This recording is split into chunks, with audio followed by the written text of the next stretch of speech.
welcome and thank you to everyone for coming along. I'd particularly like to thank Steve Dospa, Shadow Minister for Sport, who's come along to attend today, so thank you for coming. The talk is world-class soccer under adverse conditions, and I'll introduce Dr. Tim Meyer in a moment, but just before I do that, I just wanted to thank Sabrina Skorsky, who's our postdoctoral research fellow, who's arranged for Tim to come out. Tim's actually her boss and mentor, and has been tremendous. She's worked with us for 6 months in the Research Institute for Sport and Exercise and done an absolutely unbelievable job, and encouraged Tim to come along. So we're so pleased that you've been able to come along, and I know you've got a short stay in Canberra this time, but we hope to collaborate with Tim in future years. I'd also like to thank Claudia and Mandy for doing a lot of the support behind the scenes, and you'll notice there's some drinks on the way out. By all means, if you'd like to stay behind for a little while and have some refreshments, then please do so. So I'd just like to introduce Tim. Tim's the medical team doctor of the German national soccer team and also head of the Institute of Sport and Preventive Medicine at Saarland University in Saarbru in Germany. Tim's worked with the German national soccer team since 2001 and experienced 4 World Cups and 3 European Championships as the medical doctor. And we'll share the preparation journey of the team as it went through leading to these world tournaments. So I'd like to introduce Tim.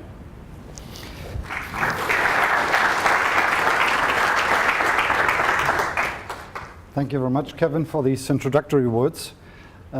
Obviously, I'm not a native English speaker, so I apologize for maybe some imprecision that you might notice later, and also for maybe for your ears, wrong use of the word football, because it's football in Germany, it's not soccer.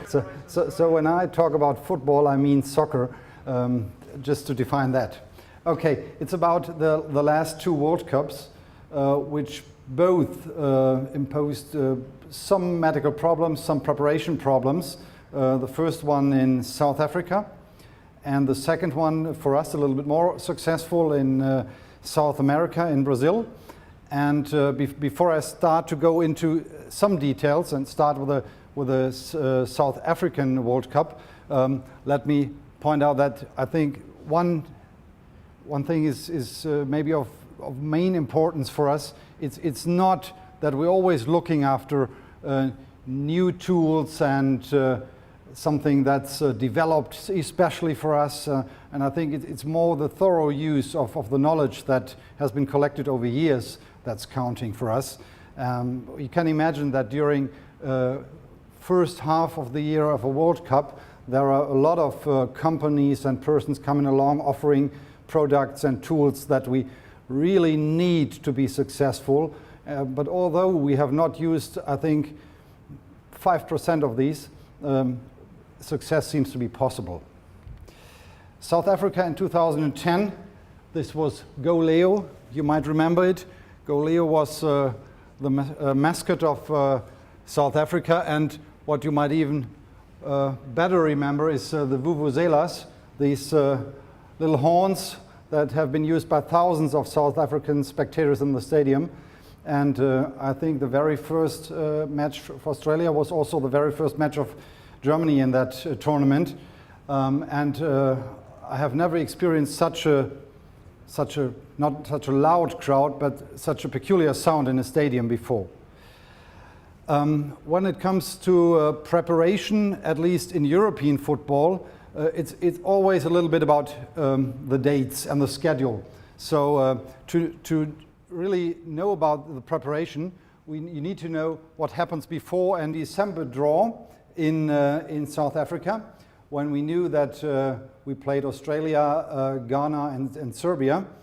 We had a testing session, and it might be surprising for you, but this was the very last testing session that we did. After that, no single testing was done in the German national team. It's not the coach's philosophy to do very much ergometric or physiological testing.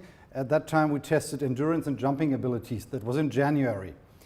On March the 3rd, we had a match against Argentina, which was not only unsuccessful, but also a very bad match. Argentina played much better than we did. Maybe a good point for a later match in the tournament. And our preparation period started on May 12th. And we always started with a venous blood sampling. This is not because we are, well, okay, it's possible that we will be able to detect some deficiencies in that blood, but it's mainly for me to have results to compare with, kind of a baseline to compare with in case I need it during a tournament. On the 13th of May, we had a first preparation match. It was against Malta. Very often Germany's national team tends to play against a weak opponent in the first match to give the team the impression that it can score, but it was only 3-0. It was not a very good result against the Malta team. And then we went on to our training camp in Italy, in Sicily. It was called a regeneration training camp, but this was only called regeneration camp for the media. It was a tough training camp. The only difference to the later training camp was that the family of the players was still present and left at the 21st of May when we moved to South Tyrol.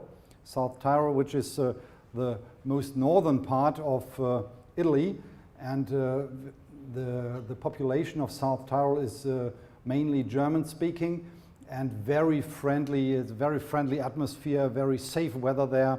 So we stayed there for another 1.5 weeks. And in between these days, there was a journey to Hungary, to Budapest, where we had another training match against Hungary, and the third preparation match was again in Germany, because the coaches like to say goodbye to the German supporters and give the team the impression that it starts with a, well, with the support of the population of Germany. And these last matches are often very good ones, very motivated ones, and the audience is cheering, and this was also successful at that time against Bosnia-Herzegovina. This opponent was chosen to somehow simulate how Serbia plays, one of our opponents in the first round. Then we are 2 days off, so everyone was allowed to go home for 2 days. Then we met again to fly to Johannesburg on the 6th of June. And in South Africa, we arrived in the morning of the 7th and had the transfer to the team base camp. Importantly, for us, there was no time shift. It was exactly the same time zone than Germany is in. And the very first match against Australia, I've mentioned that already, was in Durban on June 13th. So we had a 6 days time to adapt to the South African conditions. I will come back to that later. The other matches during the tournament was against Serbia. We lost that one in Port Elizabeth at the sea, and against Ghana, which was a very tough match.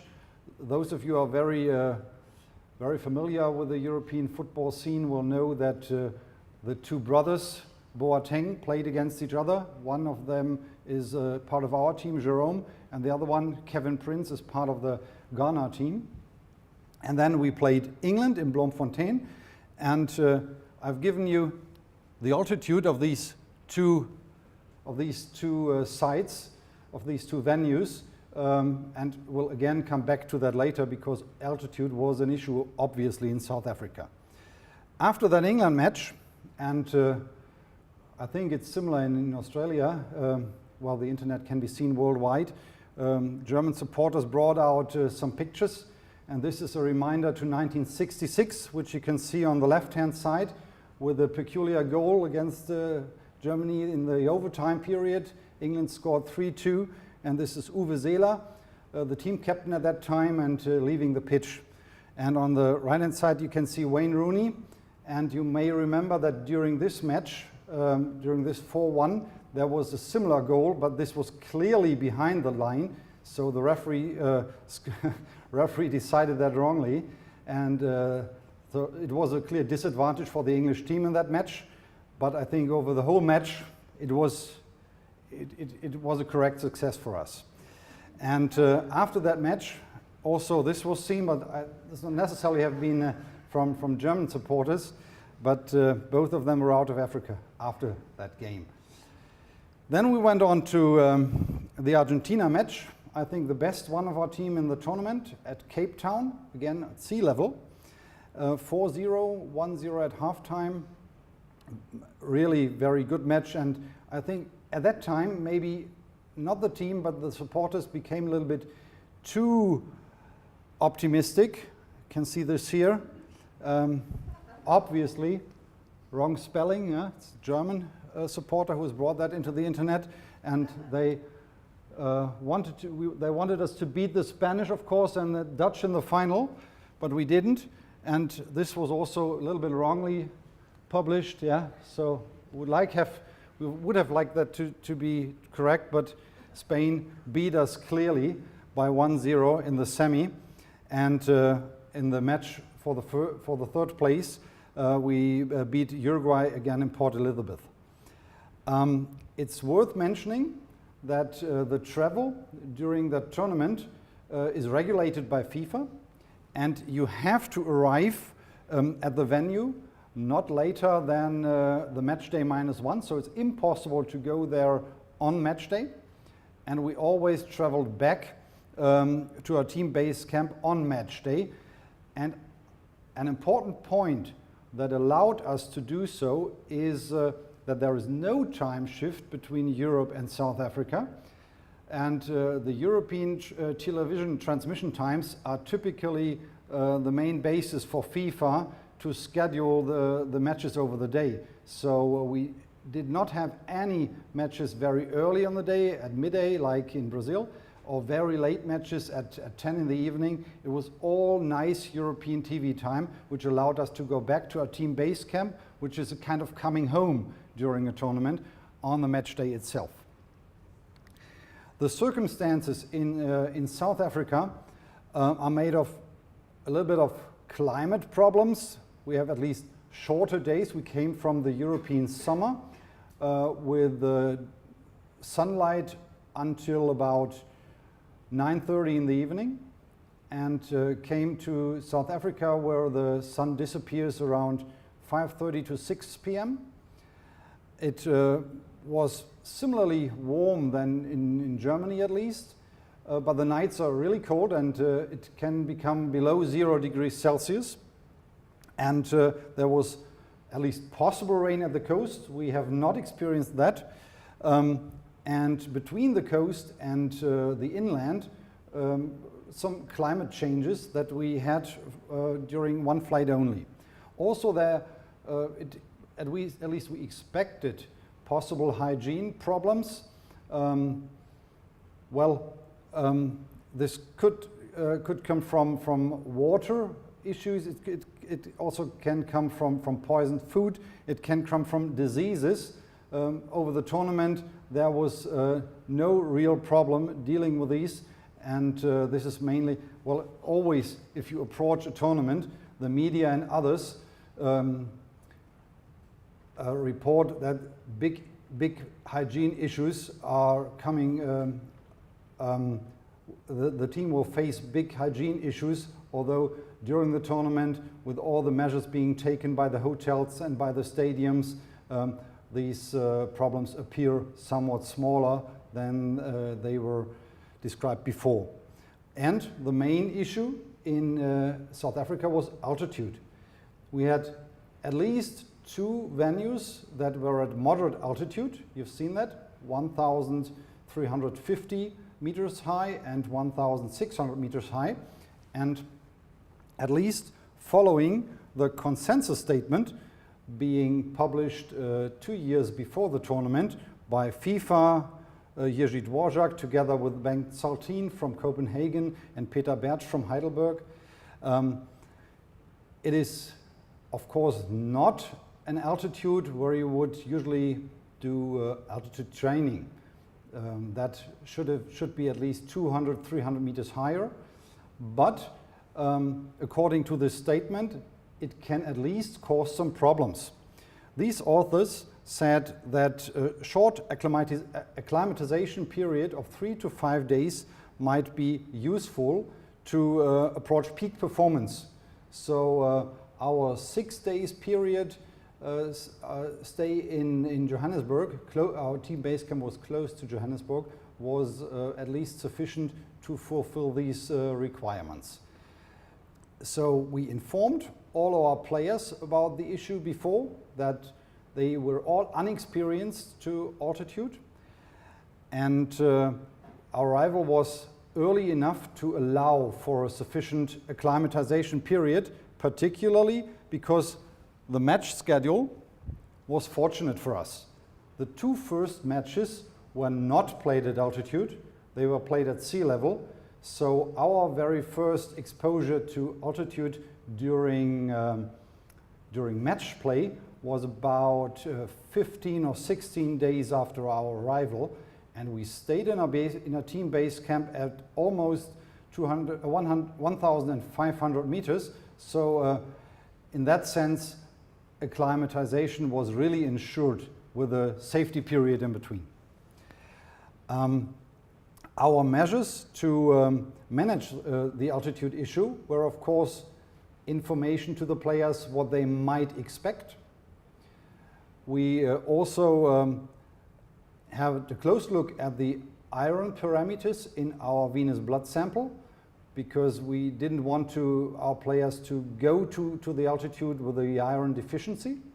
And for those who had a deficiency, we obviously started a supplementation of iron. Well, some teams, I remember the French team, went to an altitude camp. For example, in the European Alps, or it's not easy to find a good place closer to South Africa to do an altitude camp. And also altitude houses were brought into the discussion. For us, I must say, it was not an issue that we seriously we discussed it, but very quickly decided not to do that. Firstly, because it's mainly endurance that's been supported by an altitude training camp. It's just one part of the complex performance of football. And neither the players nor the coaches had any experience with altitude training camps.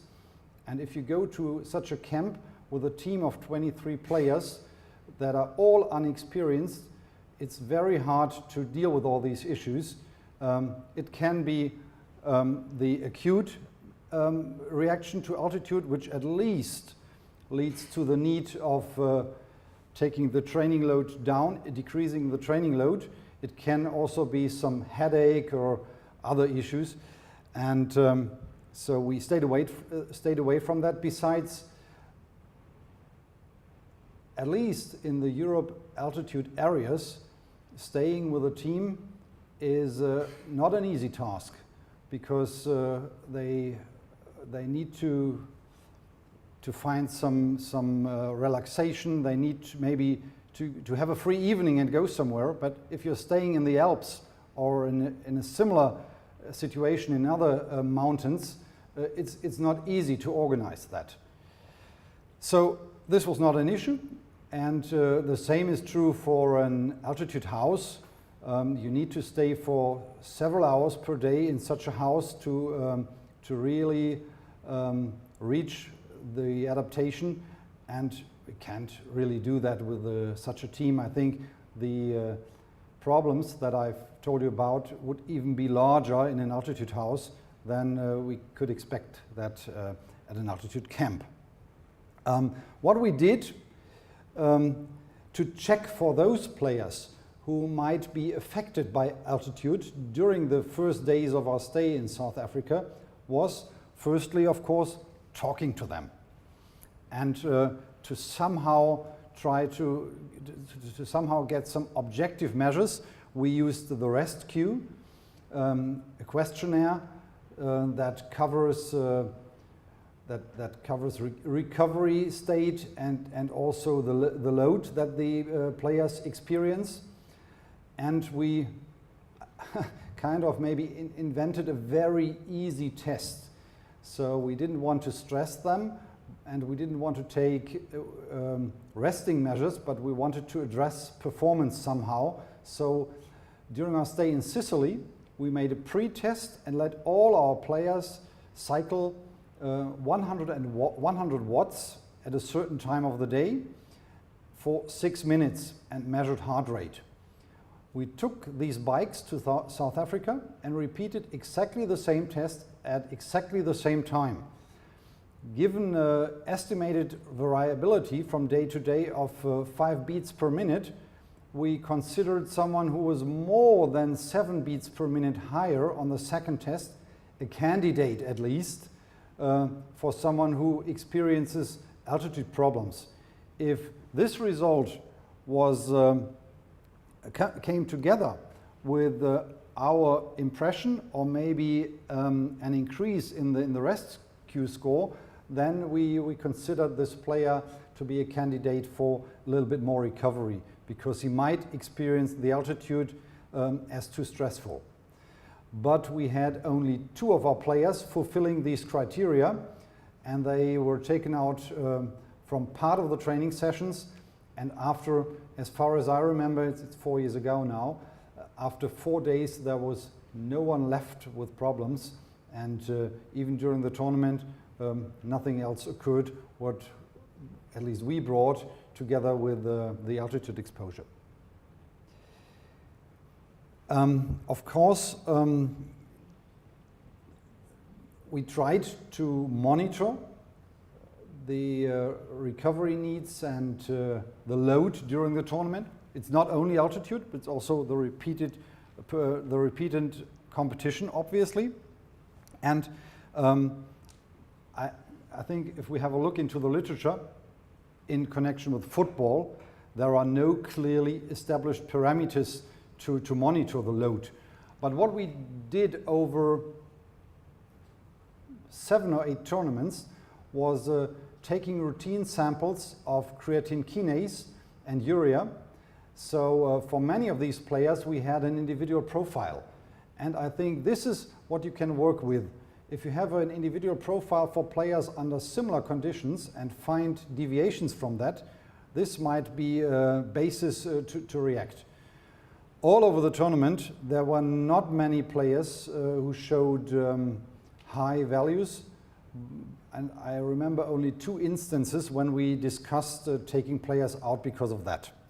Again, the rescue can be a possibility, but using questionnaires repeatedly in a football team leads to well, boredom and fatigue when filling in the questionnaires. So you can use it once or twice maybe during a tournament, but not every day and not every second day. I think it's almost impossible to do that. Some simple motor tasks like jumping or sprint tests would represent an alternative. That's not something that our trainers are very happy with, so we did not do anything more. Heart rate variability is also a candidate which is often supported by many companies. Our experiences in earlier training camps were completely different. We found a large inter and intra-individual variability, which makes it very hard to interpret during a tournament situation. We did some research into this ourselves and did it in first team, in first league youth teams in Germany. And well, I don't want to go to this in very much detail, but the simple motor tasks, counter movement jump, drop jump, they all were not able to give us a clear difference between a period of low exposure versus a period of high exposure to competition and training.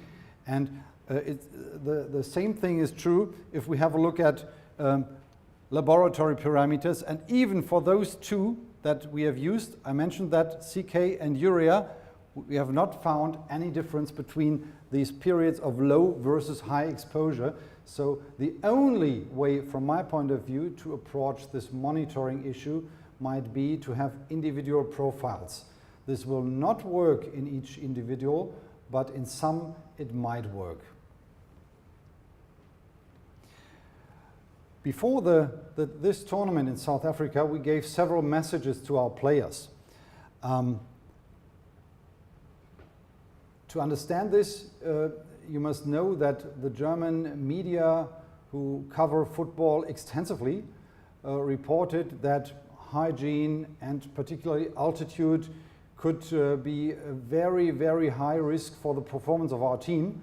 So we tried to inform them that there are obvious differences to the circumstances in Germany, but that we are well prepared and are able to deal with them. But we nevertheless told them that it's possible that they experience some differences with altitude, so be prepared. Particularly during the first days of our stay. And what we put a lot focus on was that they drink enough. For example, one of the acute reactions to altitude exposure is an increased heart rate. And this is at least partly due to the dry air, which is associated with altitude and the loss of fluid through breathing. And you can make up for that, of course, by drinking sufficiently. So this is a very easy measure, which is sensible anyway, but that we can put emphasis on. And I think our players really did it well. And apart from these physiological issues, we tried to go to South Africa with an attitude of not building a German village within South Africa, but to really go into that country and live with the South Africans, also with the staff which was of South African origin, and learn the habits and feel welcome. And we have a very young team and had one already in 2010, and they managed that well. And I think the team was perceived very well in South Africa, and that helped. So if you go to a training session and the South Africans are cheering, that's much better than if they are not interested at all. After the World Cup, one of my co-workers, Oliver Faude, now he is working in Basel in Switzerland, has addressed that issue retrospectively. And those of you who are familiar with the scientific publishing will know that this is not one of the highest ranked journals. We tried some higher ranked ones before, but a simple analysis of the World Cup results seemed to them as maybe not scientific enough or, thank you, not with enough impact or whatever. At least we were interested retrospectively if altitude had an influence on the match results. And to address that, you obviously have to have a look at where the teams had their base camp. And 9 of the 32 teams stayed at an altitude of higher than 1,500 meters. The majority of the teams, half of the teams, stayed like we did, between 500 and 1,500 meters, and 7 teams, among them, by the way, the French team, who was at altitude before, stayed at sea level. So this was the main altitude that the teams stayed at, and this was the World Cup, the world ranking position.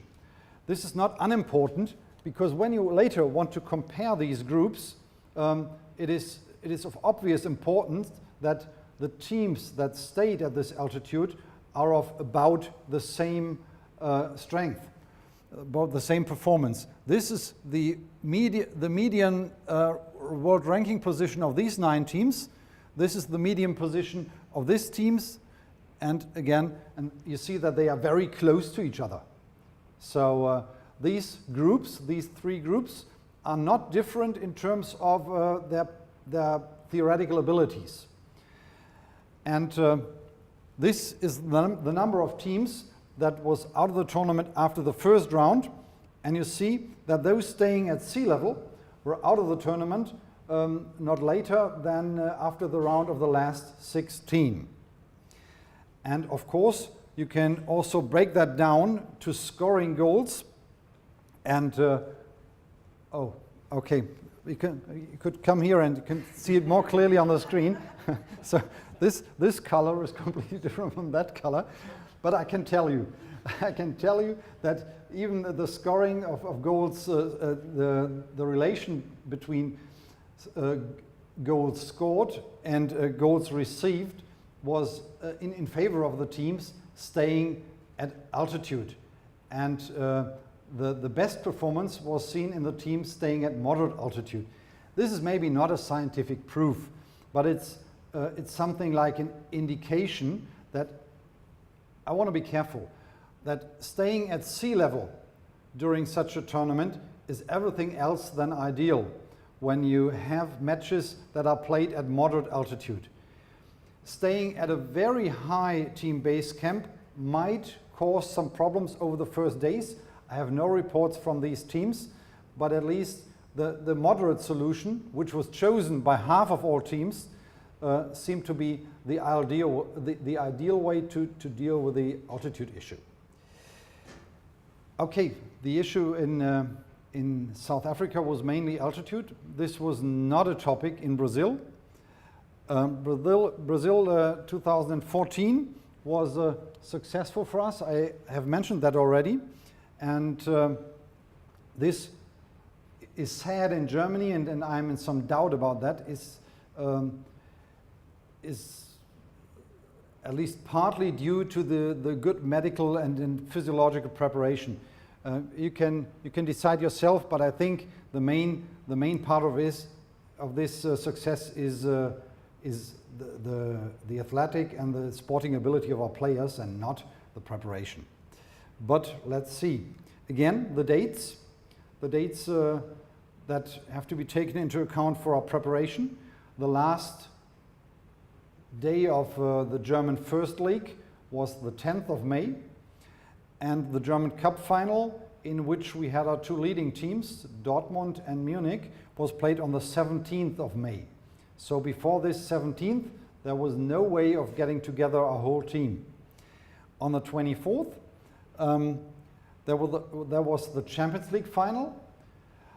This was two Madrid teams against each other. One of our players, Sami Khedira, was part of the Real Madrid team, but apart from him, no German player was involved in that. But when you plan your preparation, you never know who will get into this final. So if you're arranging for a stay in a training camp, or if you're arranging for a preparation match against another team, you have to do that month before, and you have to take into account that it's at least possible that one of the German teams, or maybe even two, enter this Champions League final, which would completely interfere with your plans when you start earlier with your preparation camp. We had a very, very tough early preparation match against Chile, and after that match we won that by 1-0. My thought was that Chile is one of the very, very best teams, and among those who can win the tournament. And for those of you who have observed the Chile playing in Brazil, Brazil had the best performance in the match against Chile, and they still needed penalty shooting to make the next round.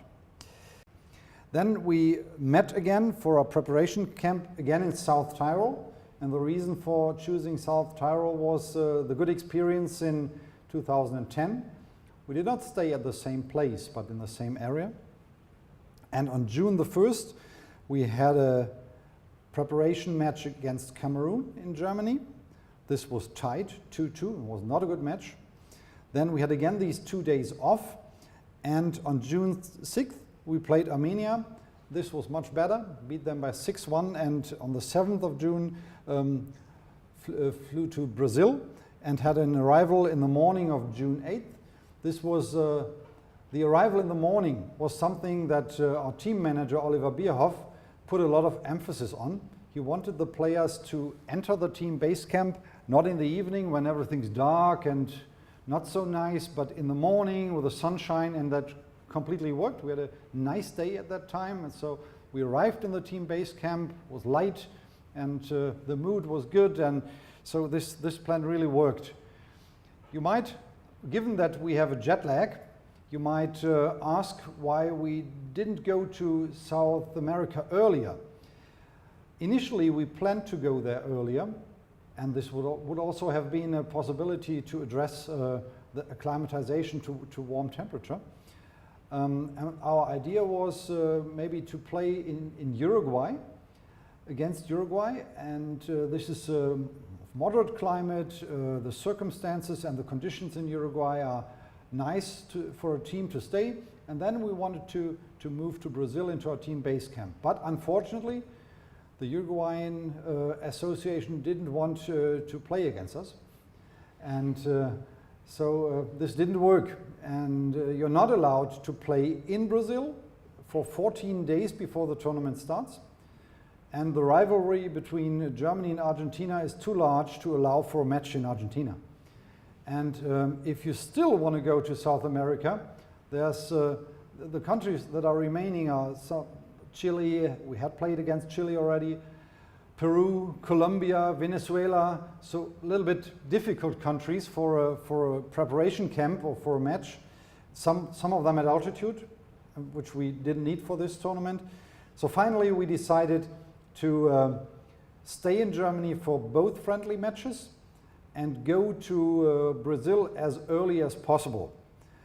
Given that our first match was on the 16th of June, so the last, you may remember, the last cup final match for the main protagonists of our team was the 17th of May, so we had plenty of time for preparation and acclimatization. So the first match against Portugal was successful, and maybe some of you are not aware how we went through the tournament because of that short. I like to repeat that. Against Ghana we had a very tough match, which was tied only because Miroslav Klose scored late in the game when he came in as a substitute player. The first round match against our former team coach Jürgen Klinsmann under rainy conditions in Recife. And then maybe the worst performance of our team in the round of the last 16 against Algeria, which was won in overtime. And then performance became better against France, a good match and a safe 1-0 success. I think all of you will know about the semi-final and of course about the final. The medical issues to be covered in Brazil were, of course, climate, again, hygiene, the mosquitoes, not present in South Africa, and of course, the jet lag.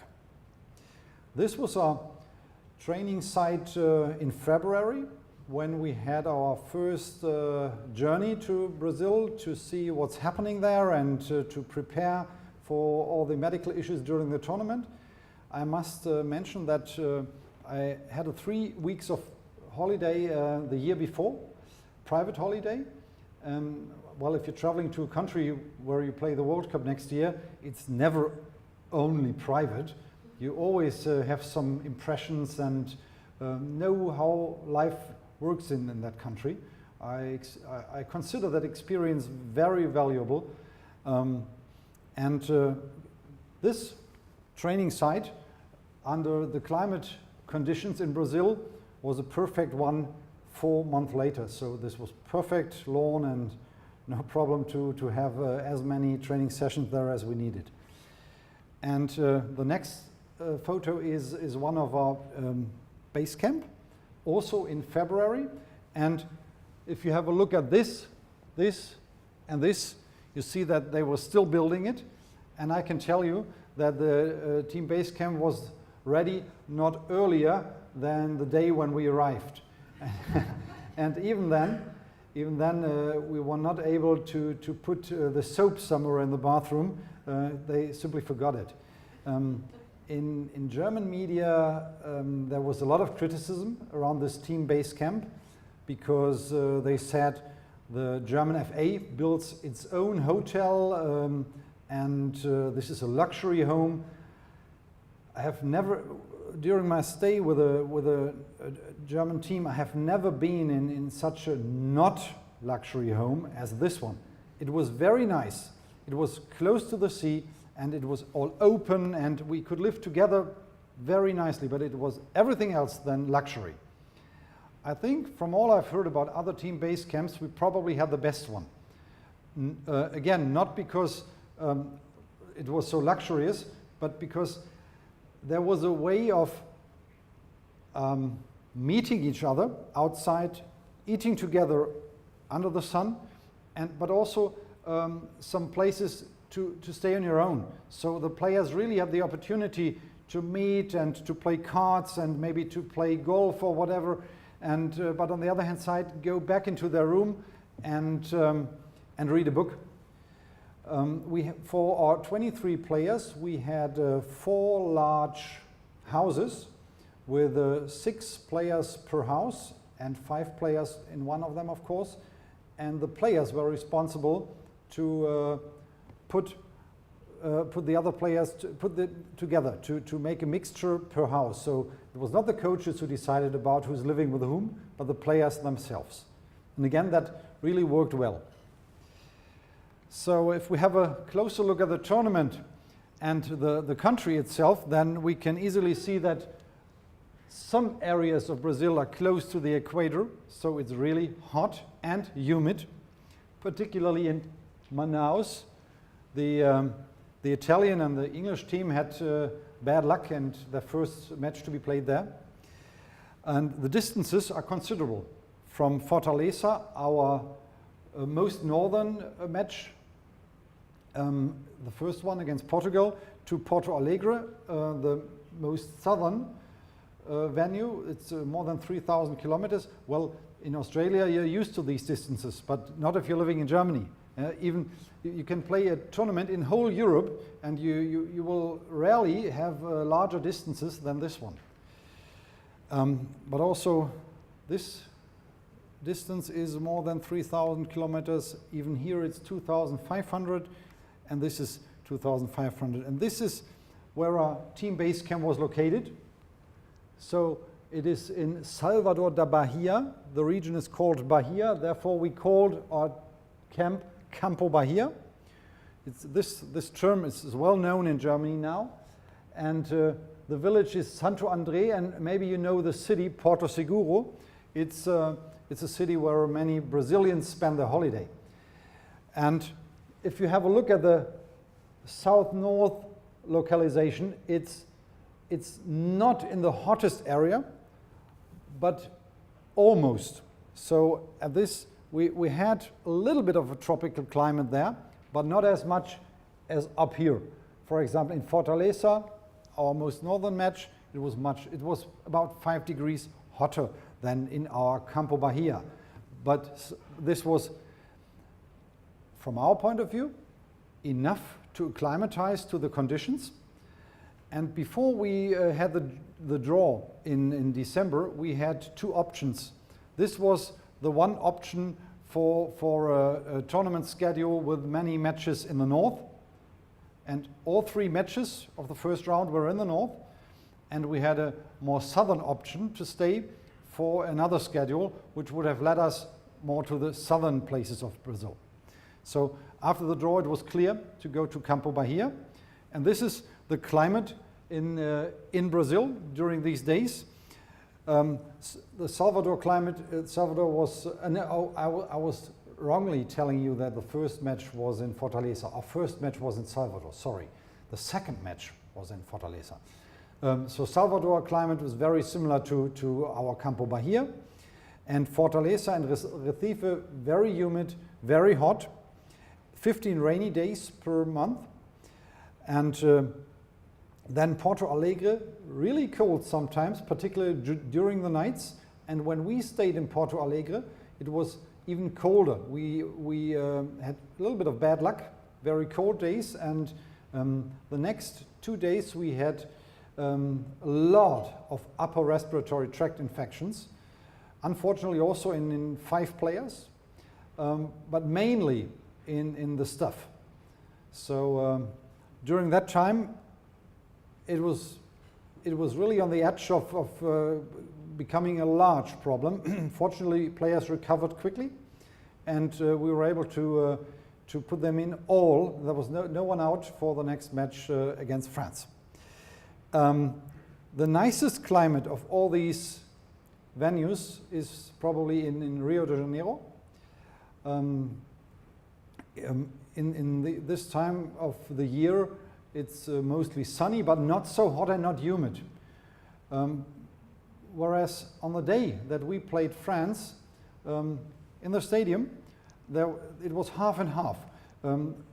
We had really intense sun, so those players playing on the, let's call it the left-hand side of the pitch, they really experienced very hot conditions. But on the other hand side, in the shadow, it was much better. And so this was the situation in the second half. In the first half, the whole pitch was in the sun. It was much better in the final because it was played later in the day and the sun had disappeared already. Generally, the expectation for Rio was nice, but at the time of the quarterfinal, it was different, unfortunately. Also for this tournament, the FIFA made some efforts to give recommendations to the teams. You can always see that when Jerzy Dvorak is among the authors, then it's a FIFA publication. And others are, they published about how to prepare for the heat. And what we did was, of course, acclimatize. It was done by the choice of our team base camp, of the location. It was made by going there as early as possible. And I think I've described to you what requirements we had to be able to go there as early as possible, but on the other hand side, to play our two friendlies in Europe. We tried to, again, now for a little bit different reasons, to hold the fluid uptake high. In the meantime, this is something that the players cannot hear anymore, so we must have a break now if we want to prepare for the next tournament successfully, and want to give them the message to hold up the fluid uptake, to hold the fluid uptake high. Appropriate clothing is something that the regulations of FIFA clearly limit. So you can, of course, use long sleeves, but this is something the players don't like. But apart from that, it's virtually not possible. Except for the goalkeeper, you can't give a cap to any one of them. So I always brought 3 bottles of sun protection gel to the training site. And the cooling issue, of course. There is on the one hand side pre-cooling, and I think it is well established for at least endurance disciplines that pre-cooling is successful performance-wise. So if you transfer that to football, at least you should consider how, under these conditions, how can you do some pre-cooling. Also, cooling is an issue for regeneration. And we did the latter by cold water immersion. And we offered our players several opportunities for the pre-cooling. And I think the most important one was the use of cold drinks. Seems to be very simple, but if you have a look at the literature, although there are only 3 or 4 studies out, the effect sizes of these studies are the largest ones in the pre-cooling range. And if players tolerate cool drinks, and we forced them to try that, then I think it's a good measure, because they drink anyway before a match. During our first 6 or even 8 days in the training camp, we simulated a match 3 times.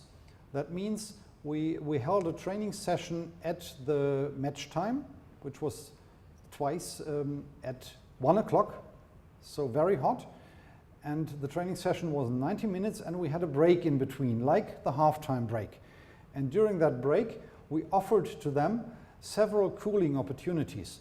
One of them, of course, I mentioned that already, is cold drinks, but also a cooling vest, some cooling for the feet, ice towels, and so on and so on. And we told them to try this, and the next training session this, and the next training session another thing, to make sure that they know what's nicest for them. We didn't want to tell them what to use, because we know that the effect from this cooling is not this large. It's a tiny effect, but it's not zero.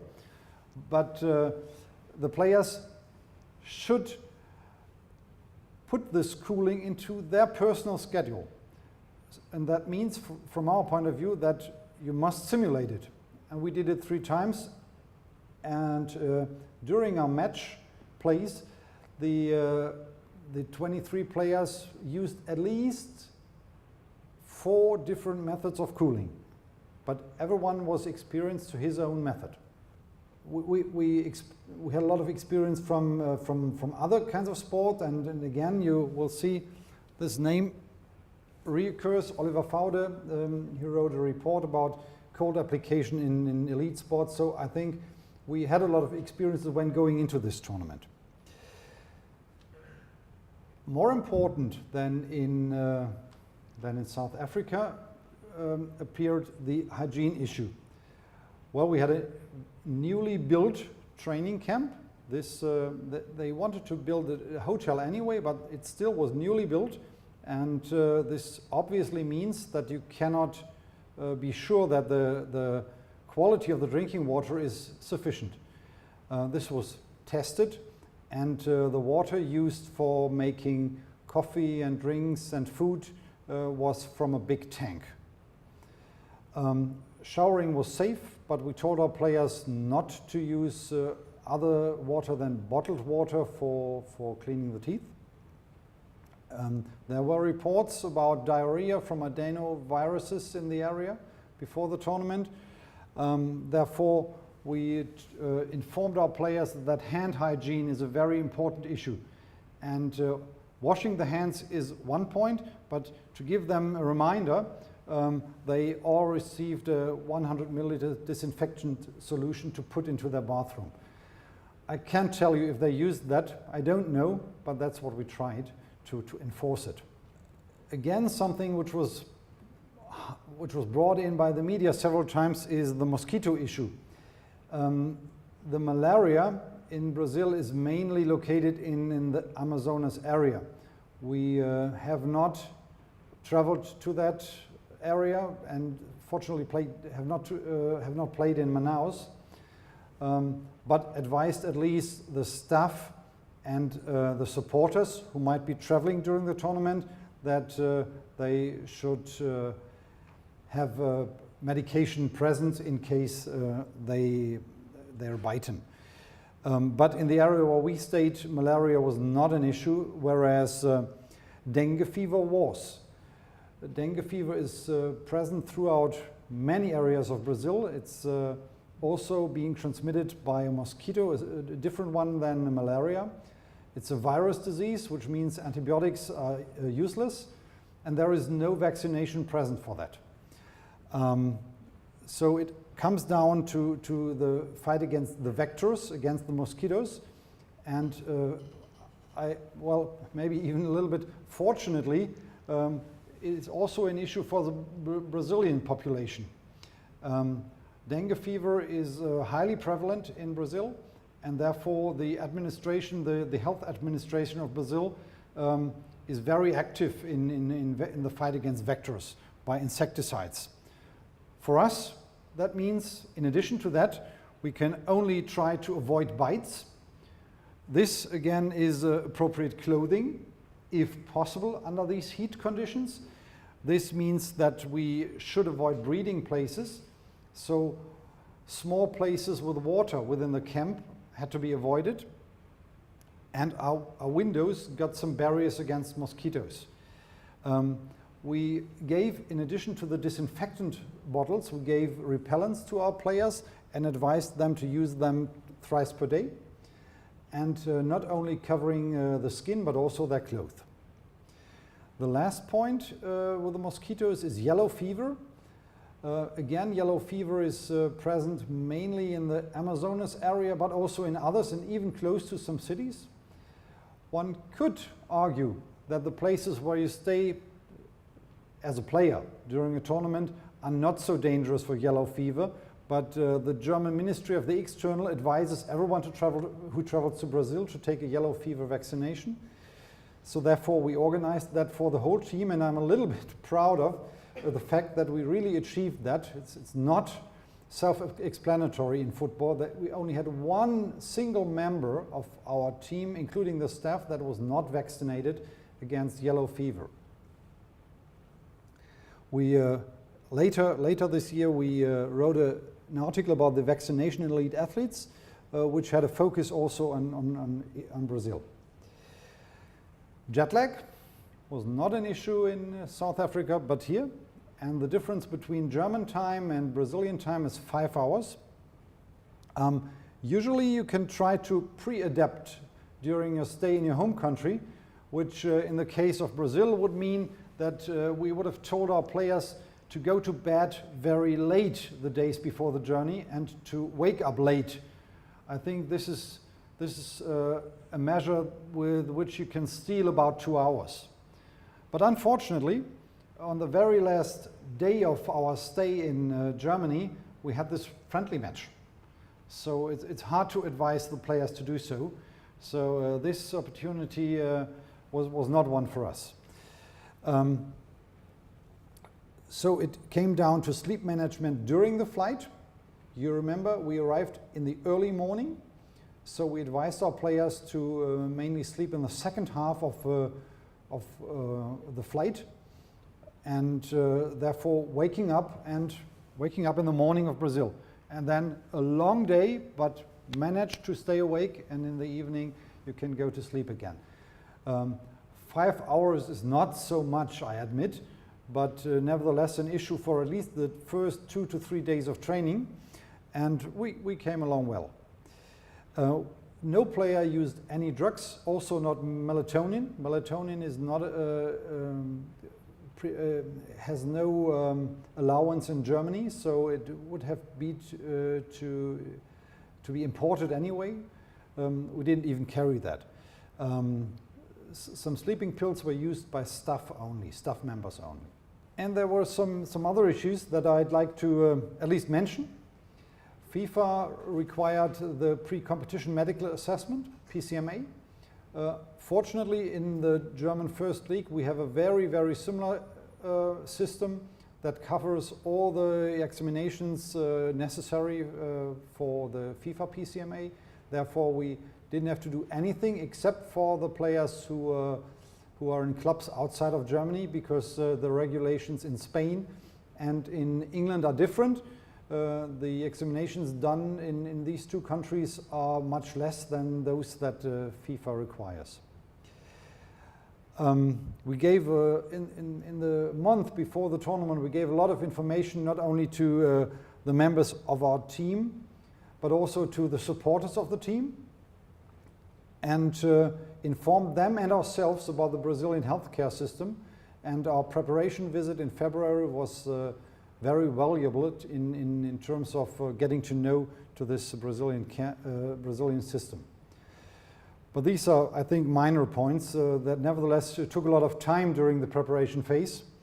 When we informed our players about hygiene, jet lag, mosquitoes, and all the other points, we pointed out that there is one single location in Brazil where this is of least importance, and this is Rio.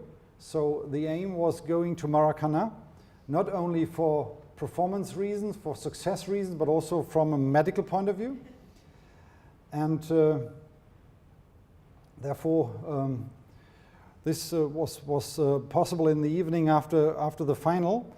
And you can imagine, at least those of you who are active in football or a similar sport, that this is something that a member of the staff would like to experience at least once a day. Once a life. Once a day would be good, yeah? Once a life. And with this picture, I thank you very much for your attention.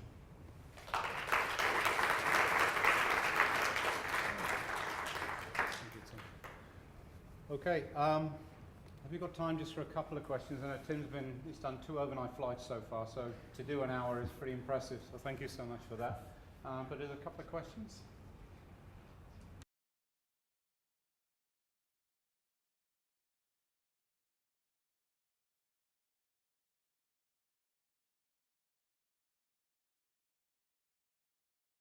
Not generally, but as far as the Qatarians say, there will be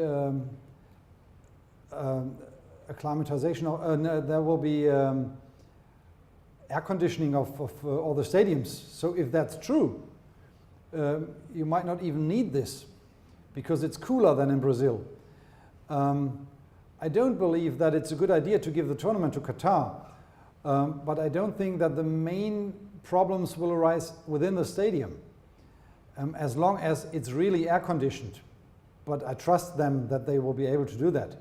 It costs a lot of money, but they will, I think. That's not the problem. I see the larger problem during maybe training sessions if they're not held in the stadium, but even more so for the supporters.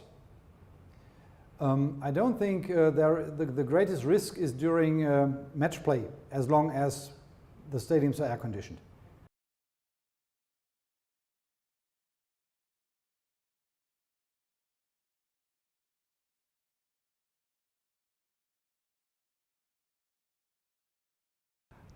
Not at all. Of course, there's always some struggle between the clubs and the association, but that stops when it goes for the World Cup. But it immediately reappears after the World Cup. So the players are given back to the clubs, and it's completely the clubs that regulate the time that the players have off until they re-enter the training process.